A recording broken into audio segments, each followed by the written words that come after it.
Olá, seja muito bem-vindo, seja muito bem-vinda a mais uma edição do Bora Varejar, podcast semanal da Mercado e Consumo. A gente, Mercado e Consumo, que trata diariamente, você sabe, sobre todos os temas relacionados a varejo, consumo e serviços no Brasil e no mundo. E semanalmente temos edição inédita do Bora Varejar, esse podcast que você acompanha a partir de agora. Hoje nosso assunto é food service. E temos muito a falar aí com dois convidados. Lembrando que a gente tem uma cobertura intensa desse setor, né, de toda a cadeia do food service, na verdade, no portal mercadoeconsumo.com.br, nas redes sociais, no YouTube também, e, claro, numa newsletter especial semanal que a gente envia para vocês, se vocês ainda não assinam. Considerem a opção de assinar para acompanhar todas as novidades sobre esse setor. Eu sou a Ana Freitas, editora executiva da Mercado e Consumo, e é sempre um prazer estar aqui com vocês. Chamando agora os dois convidados que a gente recebe no Bora Varejar de hoje, Adriana Vicchino, diretora de marketing da Unilever Food Solutions para a América Latina. Bem-vinda, Adriana, tudo bem? Tudo bem, Ayana. Obrigada pelo convite, um prazer estar aqui com vocês. Boa tarde também a todos os nossos ouvintes de hoje. Tenho certeza que o nosso papo vai ser muito gostoso e construtivo. Obrigada, é um prazer te receber. Tenho certeza também que o papo vai ser ótimo. E o outro convidado que já está aqui com a gente também na tela é o Vitor Tsuru. Ele é chefe de cozinha e atua também aí na área de marketing da Unilever Food Solutions. Tudo bem, Vitor? Bem-vindo. Tudo bem, boa tarde, pessoal. Agradeço o convite também. Estamos aqui para compartilhar conhecimento, falar de tendência, falar de coisa gostosa. Exato, nesse caso é exatamente isso, né? Temas gostosos, a primeira palavra, né? Assuntos gostosos. Bom, a gente vai falar muito de transformação no setor de food service, né? Que, assim como todos, enfim, tem passado por transformações aceleradas aí, mudanças que a gente tem visto no comportamento do consumidor, que são cada vez mais aceleradas também, né? A gente mesmo, como consumidor, sabe o quanto a gente tem mudado nossos hábitos, especialmente nos últimos anos, sobre inovações tecnológicas, a busca, e aí, falando mais uma vez do consumidor, né, por experiência personalizada, experiência direcionada, curadoria, enfim, tudo isso permeia aí tudo que a gente vê de comportamento hoje, né, e as empresas, obviamente, estão muito atentas a isso. No mundo, no Brasil e no mundo, novas tendências estão redefinindo o jeito de comer fora de casa, né, que é o food service, como a gente diz. A gente vai abordar aqui nesse programa justamente essas movimentações que estão moldando o presente e o futuro do food service. E pegando aí como gancho o relatório Menus do Futuro 2025, que destaca as principais tendências que devem aí justamente guiar o setor para os próximos anos. Vamos lá, começando justamente falando desse relatório, né? Ele aponta as grandes transformações nos hábitos alimentares. Adriana, começando contigo, quais seriam os principais insights aí que você destacaria desse estudo? Legal. Aqui o que a gente vê, Ayane, é que assim, o mundo está mudando e como consequência o que a gente come também, os hábitos alimentares também está mudando, né? Então, quando você fala um pouco das mudanças que a gente vê na cultura, o avanço da tecnologia, isso vem alterando os padrões de consumo, né? Não só do brasileiro, mas do mundo inteiro. Eu destacaria hoje, quando você olha um pouco para a cultura e para a tecnologia e para o que vem acontecendo politicamente no mundo, eu destacaria três pontos que impactam bastante a forma como as pessoas estão comendo, e foi muito daí que as tendências vieram. Então, a primeira delas é o geodemográfico, né, onde eu gostaria de destacar o crescimento da geração Z. A geração Z hoje já é 30% da população mundial, e ela hoje, quando você fala em tendência, ela representa o que vai ser tendência, são os valores desta cultura e desta geração que representa o que vai ser tendência. Então, quando você fala de geração Z, o que a gente tem? É uma geração que é nativa, né, digital, então toda a busca da geração Z é busca online, é uma geração que é muito impactada positiva ou negativamente por influenciador, uma geração que precisa pertencer, né, a algum grupo, a ter suas origens. O que a gente vê também é que eles vêm procurando, é uma geração que tem uma preocupação com saudabilidade grande, então uma geração que bebe menos bebida alcoólica, que busca ingredientes e pratos que sejam mais naturais e que, sobretudo, buscam na comida experiência. Não é uma geração que busca na comida somente se alimentar. qual que é a experiência que essa comida vai me proporcionar. E acho que mais adiante a gente vai falar um pouco mais em profundidade o que eu falo como experiência. Um outro fator demográfico que também é bastante importante é a imigração, né, os movimentos migratórios e o turismo. Então, quando você vê, e a gente fala um pouco de movimentos migratórios, você vê que todos os países hoje têm movimentos, recebem pessoas de fora. Então, você fala, por exemplo, do Brasil, você tem uma imigração da Venezuela, você tem imigração da Bolívia, você tem também da China, você tem uma imigração asiática muito grande. E isso faz com que essas pessoas, quando elas migrem para determinado país, elas tragam seus hábitos alimentares, comecem a usar mais os seus próprios ingredientes. Isso vai trazer uma mescla, né, no que as pessoas vão comendo, na oferta de comida e etc. E o turismo também contribui muito nesse sentido, porque quando a gente fala de turismo, uma das principais formas que as pessoas reportam de conhecer uma cultura é através da comida. Então, também, quando você recebe um turista, esses movimentos, a pessoa sempre fala, não, quero comer alguma coisa típica do Brasil. Vai para a Itália, quero comer uma coisa típica italiana, e assim por diante. A comida, ela é uma representação muito forte de um aspecto, de uma nuance cultural de determinado país. Depois, falando um pouco de um outro tópico grande, a parte de economia, né? O que a gente vê é que a inflação ela pega não só os consumidores, então quando a gente fala os consumidores estão com menos dinheiro para gastar fora em alimentação fora do lar, e isso impacta o hábito dele com respeito ao que ele consome, o que ele busca, né? E são ou uma experiência muito forte a ponto de valer a pena gastar esse dinheiro, ou eles vão buscar comidas mais baratas, então com ticket médio mais baixo, né? Mas também a inflação pega o operador. Então, quando a gente fala do operador, e por operador, gente, eu me refiro a quem está ali na operação do restaurante, para ele também sobe muito o custo, porque a inflação de alimentos ela foi, no Brasil, maior do que a inflação média do país, né? Então tem ali uma questão de como é que os operadores dos restaurantes vêm gerenciando essa questão do custo. E por último, eu destacaria o que a gente chama de geopolítico. Então, infelizmente, o que a gente tem visto muitas guerras acontecendo, né, em diferentes locais do mundo, e isso vem afetando a cadeia de suprimentos. O que leva aos países e aos donos de restaurantes e operadores a irem para uma cadeia mais local, porque é onde você tem um pouco mais de segurança de que você vai ter o teu suprimento. Então, eu te diria que do ponto de vista geopolítico, econômico e geodemográfico, esses três fatores, o que está acontecendo aí dentro, é o que mais hoje impacta o hábito alimentar. Muito legal. E é justamente daí que vieram as tendências do estudo, as quais a gente vai aprofundar um pouquinho mais adiante. Certo, é muito legal você comentar, porque a gente, quando você vai explicando, a gente vê isso na prática, né? Por exemplo, você falou de imigração e turismo, né? E realmente, a gente vivencia isso, a gente é esse turista muitas vezes, né? E é bacana ver que o relatório aponta esses insights, né? Dessas tendências que você cita, na verdade, dessas condicionantes, né? Dessas realidades que você citou aí, tudo isso se aplica hoje para a realidade brasileira? Tem algo que se aplica com mais força? Por exemplo, essa questão da geração Z, você comentou que é 30% da população no mundo. Aqui no Brasil também já estamos assim. Essa questão de turismo impacta muito? Tem algo que é mais forte? Sim, aqui essa pesquisa que eu te falei, ela foi feita por nós, né, pela Unilever Food Solutions, é uma pesquisa global. Então, ela foi feita em mais de 20 países ao redor do mundo. E na América Latina ela foi feita no México, na Argentina e no Brasil. Então o Brasil sim está, a realidade brasileira sim está representada aqui dentro. A gente vê que hoje no Brasil tem, das 4 tendências que nós vemos, tem 2 que são um pouco mais relevantes, mas as 4 são proporcionais em relação à sua relevância aqui dentro. E sim, esses dados que eu te passei, eles também são muito parecidos aqui no Brasil, da representatividade da geração Z, dos valores dessa geração. Então, quando a gente fala dessa pesquisa, realmente o Brasil está muito representado, porque tanto os donos de restaurantes brasileiros como consumidores brasileiros participaram dessa grande pesquisa que foi feita.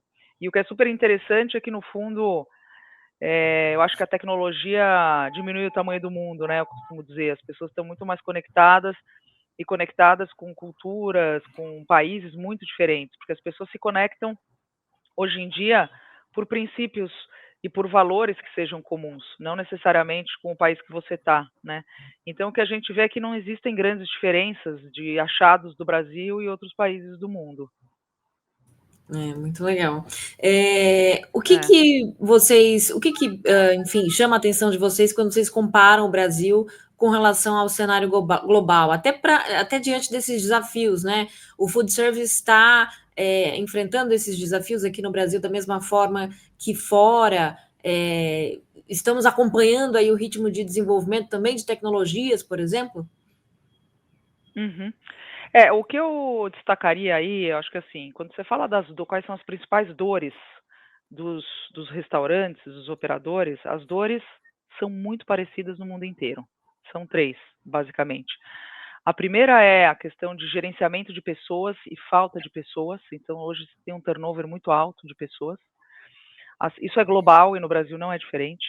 A segunda delas, que também no Brasil, o Brasil e o global é igual, é como é que eu trago mais gente para dentro do meu salão, porque diminuiu muito a quantidade de gente indo no salão. E a terceira é o gerenciamento de custos. Tá? Essas 3 dores é o que a gente vê como as principais dores no Brasil e fora do país também. Quando a gente fala das 4 tendências, quais são as 4 tendências que saíram deste estudo? Né? A gente tem uma que chama comida de rua, uma outra que chama Cozinha Sem Fronteiras, uma terceira que chama Raízes Culinárias, e a quarta que a gente está chamando que é Diner Designer. Eu diria que onde o Brasil é mais diferente é nessa última, na Diner Designer. O que essa tendência diz? Ela é uma tendência que mostra muito como a tecnologia pode ser aplicada dentro dos restaurantes e como a tecnologia pode ser também aplicada para que os consumidores possam cada vez mais fazerem pedidos tailor-made, porque eles querem mexer em pratos e etc. Aí eu vejo que o Brasil se diferencia um pouco mais, porque eu acho que essa questão da tecnologia e também de uma parte de sustentabilidade, que hoje eu vejo a Europa um pouco mais adiante, o próprio Estados Unidos na questão de tecnologia um pouco mais adiante do que a América Latina e o Brasil por consequência. Então aí eu vejo uma distância maior. Porém, quando a gente fala de raízes culinárias, comida de rua, e mesmo essa cozinha sem fronteiras, essas 3 eu vejo bastante forte aqui dentro do Brasil, assim como elas também são fortes no México, por exemplo, na Argentina, elas também são fortes. Então, aí a gente vê algumas semelhanças. Muito bom. Aproveitando para perguntar para o Vitor, que tem um trabalho aí com a Unilever também, falando muito dessa questão de comida de rua, né? Como é que você tem percebido a fusão, digamos assim, dessas tendências aí, né, que a gente está vendo no futuro, ou já no presente, algumas delas, e o respeito às culturas locais, e também queria que você explicasse um pouco mais como que é o trabalho que vocês fazem com relação a essa gastronomia tão rica que a gente tem de rua aqui no Brasil. A gente aqui no Brasil, a gente tem bastante um prato cheio, literalmente, de opções, que é realmente tentar trazer para a realidade do operador essas tendências que são tão mais próximas, né? São pé no chão, que a gente chama, são aplicáveis na operação.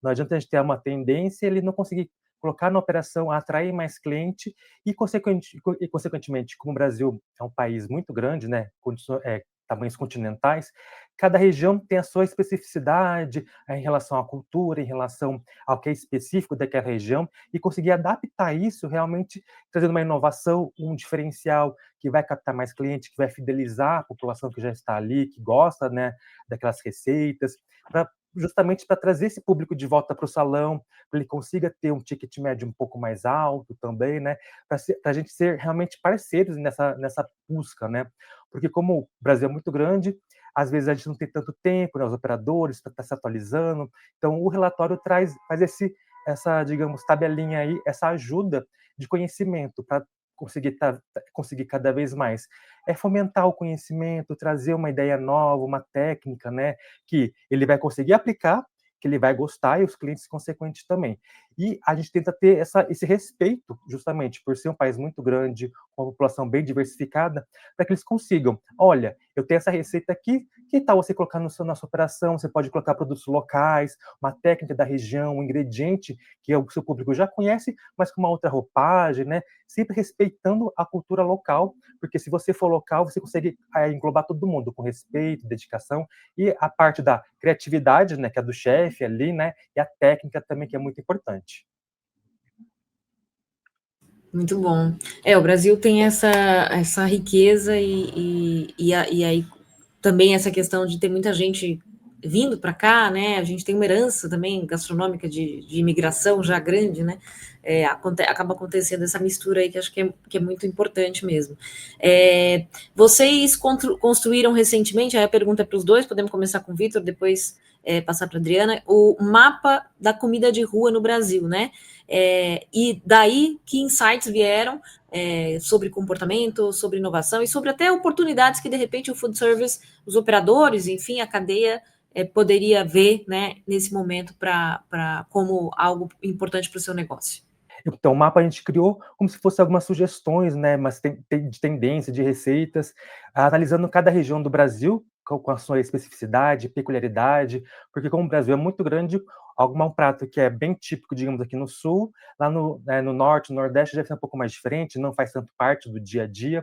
Então, pontuar realmente o que a gente consegue trazendo para outros operadores de outras regiões consigam se inspirar, né, em relação a essa comida de rua moderna que a gente está querendo trazer, com bastante identidade, com sabores únicos, com técnicas, digamos, tradicionais, também já puxando outras tendências dentro do nosso relatório, e reinventando com a criatividade. Já temos, digamos, um prato tradicional. O que a gente pode implementar aqui dentro que vai transformar uma roupagem diferente, talvez uma técnica, um sabor inusitado, pegando também, já colocando uma outra tendência junto, né, a Cozinha Sem Fronteiras, pegando de outras culinárias, um prato, digamos, que é nosso, brasileiro, que é bem típico, mas que a gente pode dar um sabor mais asiático, talvez um pouco mais europeu, alguma coisa assim, que a gente consiga adaptar para a nossa realidade, para a nossa situação, né, do Brasil, mas, de novo, com uma identidade bem brasileira, que é a mistura que a gente faz aqui no Brasil, né, bem diversificada, e trazendo essa visão que, se você tem um prato mais diferente, para você conseguir se diferenciar do seu concorrente, talvez, alguma novidade, analisando o mercado, pegando alguma tendência do digital, esse marketing, né, das redes sociais também. Então, trazendo digamos, usando todas as ferramentas disponíveis em prol da operação, de uma maneira geral. Então, Adriana, quer comentar? Perdão, Ayane. Eu destacaria aqui alguns pontos também para complementar o Vitor, né?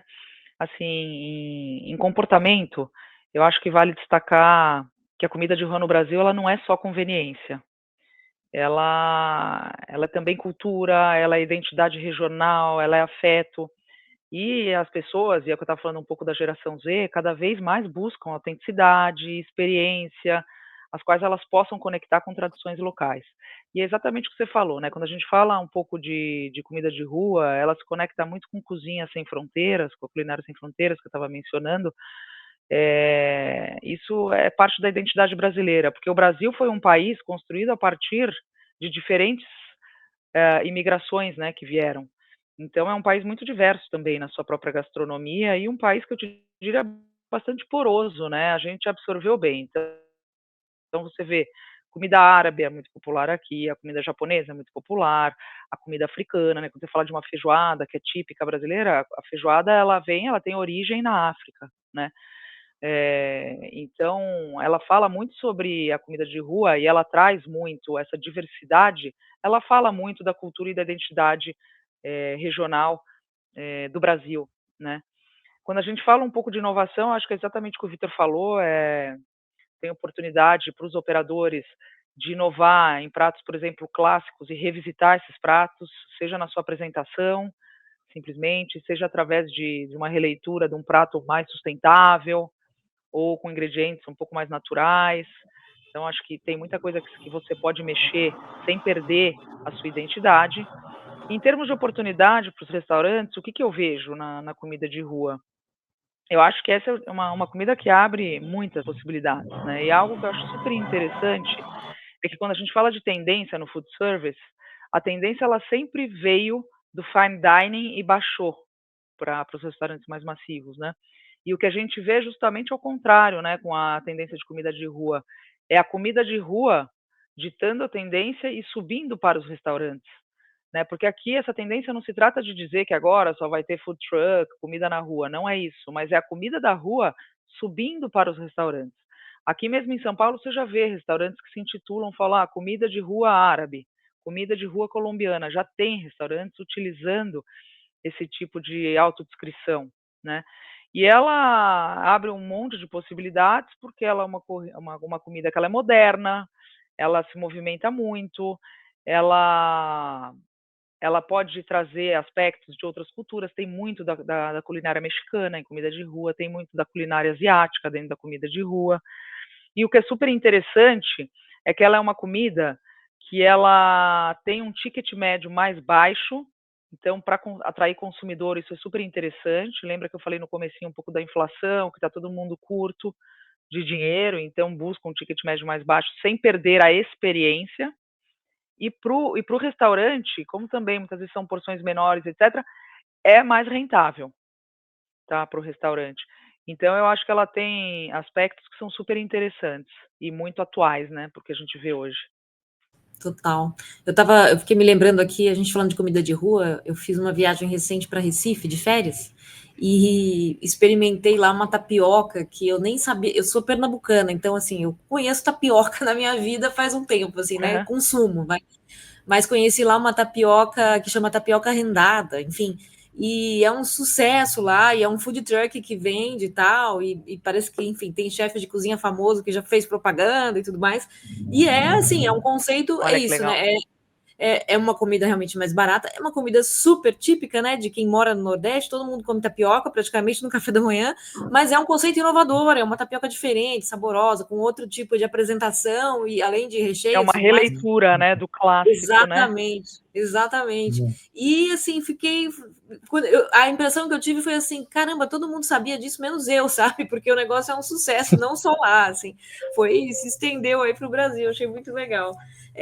Vitor, Que legal. o que você vê na rua, né, na comida de rua, que você diria que de repente os restaurantes ainda não viram, não se atentaram, talvez até isso que a Adriana falou, né, na rua, na comida de rua, o movimento é grande, né, até no sentido de mudança, porque você está diretamente em contato com o consumidor ali, né, diariamente, é intenso ali, né, esse contato. O que você diria que a comida de rua tem a mostrar, a ensinar, digamos assim, para o food service de maneira geral? Então, eu acredito que a comida de rua, ela é mais democrática, ela é mais criativa, ela tem mais identidade, e por ser, digamos, ter um ticket médio, mais barato, não ser tão custoso para a operação, ele consegue se arriscar mais. Ah, tive uma ideia aqui, é um pouco fora da casinha, mas como eu não vou ter um gasto tão grande, eu posso arriscar. Coloco aqui de vez em quando no meu cardápio, faço um dia especial no final de semana, alguma coisa assim, para ver. Consigo analisar o mercado dos meus clientes. Ah, eles gostaram, então eu acho que eu posso arriscar um pouquinho mais.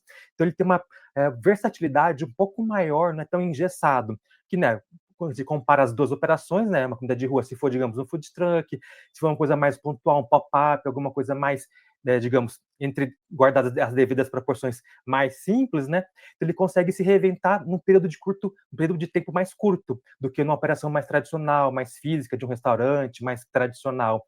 Então acho que essa agilidade da inovação é mais rápida numa comida de rua, comparado com um tradicional que a gente vê em restaurante. Então essa agilidade de adaptação que eu acredito que seria um trunfo maior que os outros operadores poderiam se inspirar, não na sua totalidade, porque a gente sabe que cada operação tem seus desafios, mas pode ser uma dica. Olha, talvez uma vez por mês, no final de semana, alguma coisa assim. Numa data sazonal mais interessante, talvez. Seria uma possibilidade, eu acredito. Total. Bom, a gente vai fazer um rápido intervalo aqui no Bora Varejar de hoje, falando de comida, né? Bom assunto para a gente falar. A gente está gravando aqui numa tarde, já está me dando fome esse assunto, daqui a pouco é noite, hora de comer. Mas daqui a pouco a gente volta, intervalinho rápido. Não saia daí, que daqui a pouquinho tem mais Bora Varejar.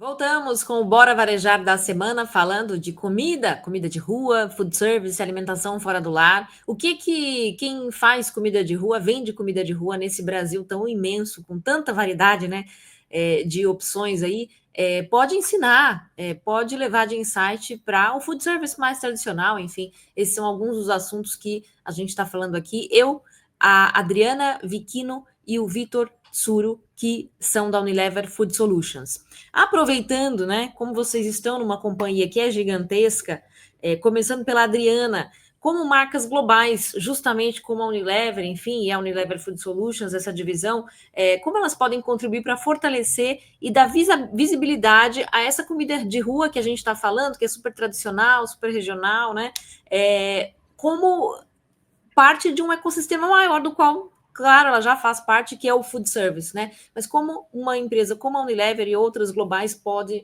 ajudar esse pequeno comerciante aí de comida de rua? Eu acho, Ayane, que você usou uma palavra que fala muito, que é, você usou a palavra uma gigante, né? Uma empresa gigante. E eu acho que uma das grandes coisas que a gente tem para contribuir é alavancar essa envergadura para trazer conhecimento para os restaurantes. E o que é super interessante na Unilever? Nós trabalhamos com as mesmas marcas que nós temos para o food service, nós temos também para o retail, para os consumidores. Então, a Unilever é uma empresa que sempre traz a perspectiva do consumidor, do que está acontecendo do lado do consumidor e também do que está acontecendo da realidade do operador. Porque se a gente estivesse olhando apenas um lado, você trazer uma solução é muito mais difícil. Você realmente precisa combinar o que o consumidor quer, o que ele busca e qual que é a realidade dele, e depois qual que é a realidade do operador para combinar as duas coisas e oferecer soluções que sejam de fato que adicionem valor, né, de fato, para os restaurantes. Então, acho que a primeira coisa é isso, a gente conseguir trazer essas duas perspectivas para o operador. A segunda, a Unilever conta aqui em Food Solutions, nós contamos com mais de 200 chefes, que são chefes nossos, chefes Unilever Food Solutions, espalhados em todo o mundo, tá? Eles estão em mais de 30 países. Então, a gente tem muito conhecimento culinário, né? E os chefes, inclusive o Vitor, ele é um chefe, mas ele é parte do time de marketing, porque ele nos ajuda com tudo que é inspiração. Como é que eu vou inspirar? Como é que eu vou propor para esses restaurantes essas receitas? Como é que dentro da realidade dele, tanto de orçamento, como de ingredientes, como de ideias, etc., os nossos chefes nos ajudam muito com as receitas, com receitas que possam ser feitas e são factíveis de fazer aqui nos restaurantes brasileiros, né? Porque muitas vezes os operadores eles não têm tempo para se dedicar a isso, alguma renovação de cardápio, etc. Então os nossos chefes entram materializando essa questão para eles. Nós também temos uma plataforma, que é uma plataforma que se chama Unilever Food Solutions Academy, que ela dá treinamento. Então, para essa parte de comida de rua, nós também provemos treinamentos, são treinamentos grátis para os operadores, para que eles possam não só serem inspirados pelas receitas, mas que também eles possam saber como fazer, né? Essa é uma outra frente que a gente tem que ajuda bastante.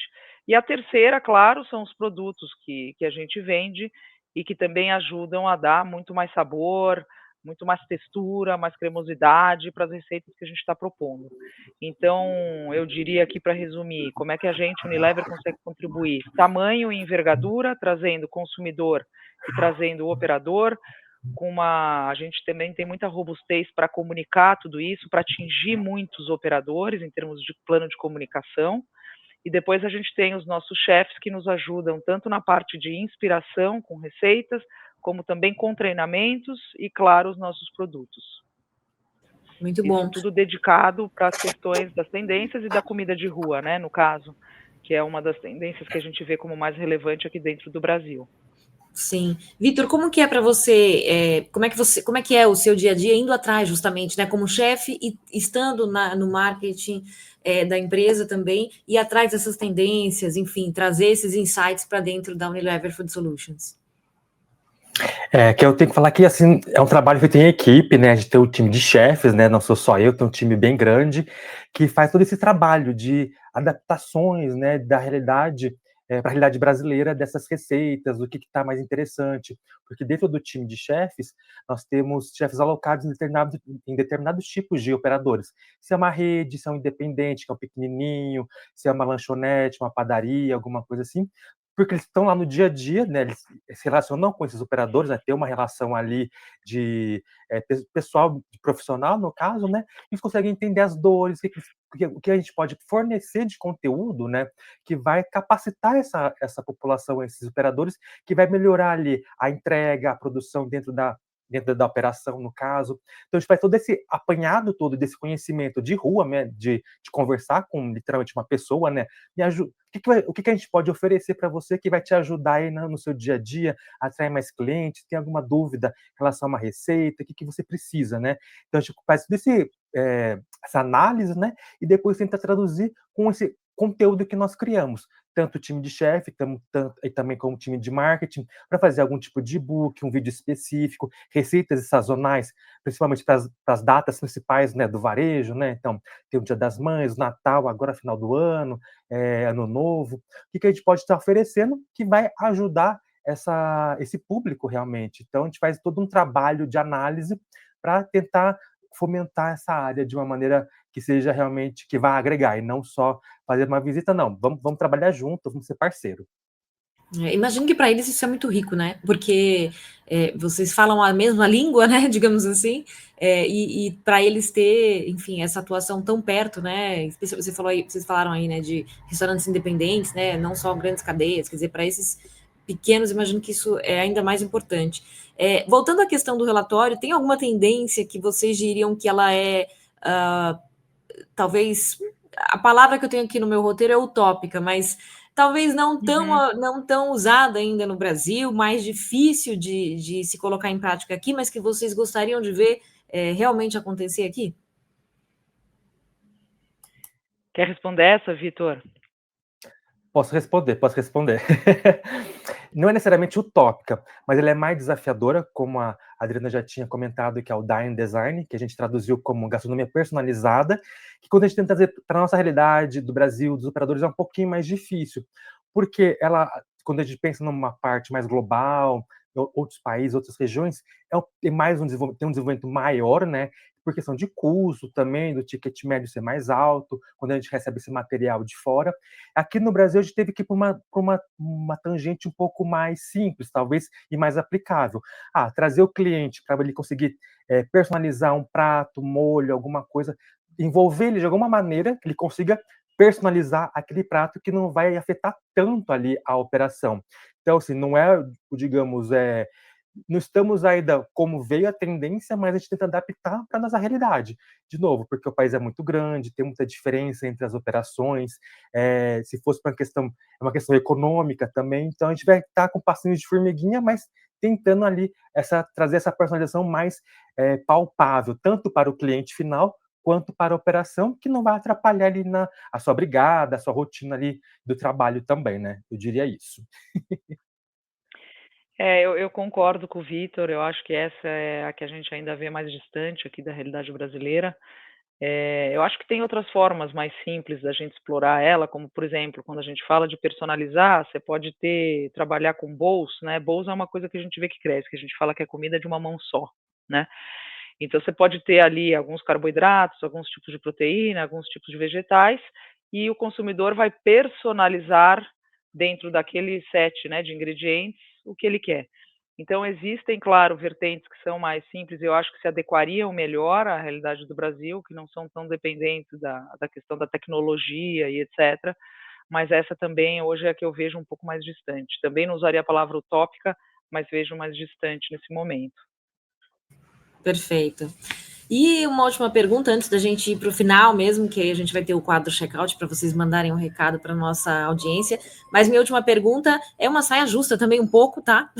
Porque é assim, se vocês tivessem que apostar em uma única palavra para resumir o futuro da alimentação fora do lar em 2025, ou já 2026, né, que já estamos aí chegando no ano, qual seria e por quê? É difícil, né? Eu sei que vai ser difícil, pode ser uma expressão, enfim, não precisa ser só uma palavra. Eu definiria em experiência, Ayane. Eu acho que Hoje, como eu falei, né, o bolso do consumidor, ele tem, eu acho que hoje a gastronomia ela compete com outras tantas coisas, compete com bets, compete com coisas de beleza, por exemplo, então tem uma série de outros elementos que competem pelo bolso do consumidor. E para mim, experiência é o que é a palavra que eu definiria, porque precisa valer a pena para gastar, o que a pessoa vai gastar precisa valer a pena. E quando a gente fala da cultura hoje dominante, que vem da geração Z, é uma geração que admira e traz muito esse valor da cultura, da narrativa, do que aquele prato vai dizer, ou o que aquele prato está te contando. Então eu resumiria como experiência. E a sua, Vitor? Para mim, eu já diria que seria identidade, porque hoje em dia, né, com todo o perfil dos nossos clientes, né, do cliente que está comendo fora de casa, enfim, está fazendo essa compra desse alimento, ele quer algo que não seja só a alimentação em si, mas é uma coisa que represente ele. Então vai entrar aí cultura, afeto, território, tudo que vai, né, de acordo com o que ele acredita como pessoa. E como a Adriana disse também, estão mais seletivos por essas questões de dinheiro também, então é identidade, eu diria. Eu resumiria assim. Muito bom, vocês foram muito ágeis aí na definição de palavra. Achei que estava colocando um desafio enorme aqui. Vocês estavam preparados aí, hein? Bom, chegamos aqui ao final do Bora Varejar, mas antes, como eu comentei, a gente tem o nosso quadro Checkout, né? Que a gente pede que os nossos convidados deem um recado final para o nosso público. E no caso de vocês aqui, obviamente, a gente está falando, a gente fala para todo mundo, né? Para o varejo, para o mundo de negócios, mas obviamente, hoje, com esse programa falando de food service, de operação de food service, a gente está falando muito para esse operador mesmo, esse pequeno ou grande operador que está diante dos desafios que vocês perceberam nos relatórios, nas pesquisas que fazem e também indo a campo aí, né? Começando contigo, Vitor, então, seu momento check-out aí, palavra final para o nosso público, por favor. O recado final para você, né, meu amigo operador, uma ferramenta importantíssima que você tem que ter na sua operação, ficha técnica. Você tem que fazer do seu cardápio inteiro para conseguir ter uma noção do gasto, se você está tendo lucro. Ficha técnica dá um pouquinho de trabalho, mas é super importante. Então fica a dica de realmente fazer ela bonitinha, com todos os campos necessários para que a sua operação tenha sucesso. Seu recado agora, Adriana. Legal. Pessoal, foi um prazer estar aqui, poder compartilhar um pouquinho do nosso conhecimento com todos vocês. O sucesso de vocês é o nosso sucesso também. Então, nós, na Unilever Food Solutions, nós temos um interesse genuíno em ajudar o negócio de cada um de vocês. A gente sabe que hoje empreender no setor de gastronomia não é fácil, vocês são todos e nós somos todos guerreiros. E conte conosco para aquilo que vocês precisarem. Nós vamos muito além de produtos, nós vamos muito além de só a marca Hellmann's, a marca Knorr, a marca Maizena. Nós oferecemos treinamentos, como eu mencionei, nós oferecemos inspiração, nós oferecemos soluções para o negócio, que vão além só de um produto. Então, conte conosco, estamos aqui para ajudar. Entrando no nosso site, vocês têm acesso a toda essa informação, vocês conseguem também baixar o relatório e muito mais detalhes do que a gente conseguiu cobrir aqui. Tá legal? Muito bom. Vamos deixar aqui para nossa audiência, enfim, também o link aqui, então, para entrar no site, baixar o relatório, também aqui na aba aqui de comentários da descrição do episódio, na verdade, você pode conferir esse link. E agradeço mais uma vez a Adriana Vicchino, diretora de marketing para a América Latina da Unilever Food Solutions. Foi um prazer ter você aqui. Prazer foi meu. Muito obrigada pelo convite mais uma vez.